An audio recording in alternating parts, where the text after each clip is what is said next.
Une forme de déception, Denis Brognard évoque les tricheurs dans Koh-Lanta.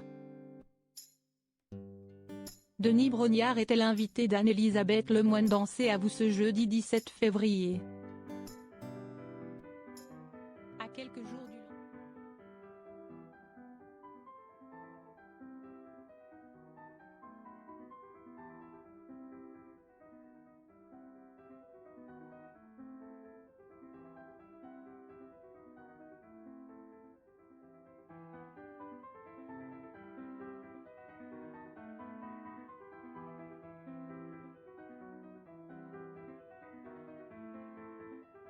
du programme, pour en parler. CST ainsi qu'il s'est retrouvé sur le plateau de C'est à vous ce jeudi 17 février.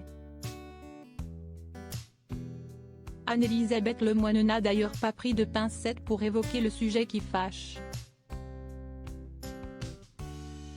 La tricherie de certains aventuriers au cours de la dernière saison. Denis Brognard est-il encore touché par la situation ?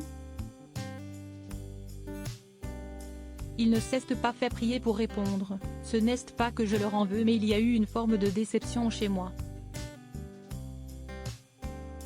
Chez tous les membres de la production, parce qu'on ne s'y attendait pas, parce qu'on a été surpris. L'une des triches, on l'a décelée sur place, l'autre, c'était après. Même si les faits sont là et sont regrettables, le mari d'Hortense garde les pieds sur terre et relativise, il faut raison garder. À l'échelle du monde, ce n'est pas grand-chose. À l'échelle d'un jeu comme Koh-Lanta, si est une forme de tricherie et moi ce qui m'importait, si est qu'on puisse, à un moment ou à un autre, assurer l'équité du jeu et prendre les sanctions et les décisions indispensables. Si est pour cette raison qu'à l'époque, la production avait pris la décision de ne pas désigner de gagnant lors de la finale à Paris. On n'a pas effectué le dernier vote.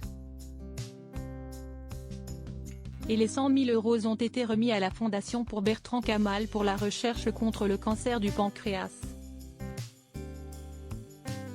Avec l'arrivée d'une prochaine saison, Denis Brognard ne souhaite qu'une chose, on passe à autre chose. Sous un trait d'humour pour conclure ce mauvais chapitre, l'animateur de 54 ans a fait part d'un détail et pas des moindres. Ce que je peux d'ores et déjà vous dire, si est qu'il n'y a pas de triche dans la saison qui arrive mardi. Si la triche ne sera donc pas de la partie cette année, une autre polémique sème déjà le trouble.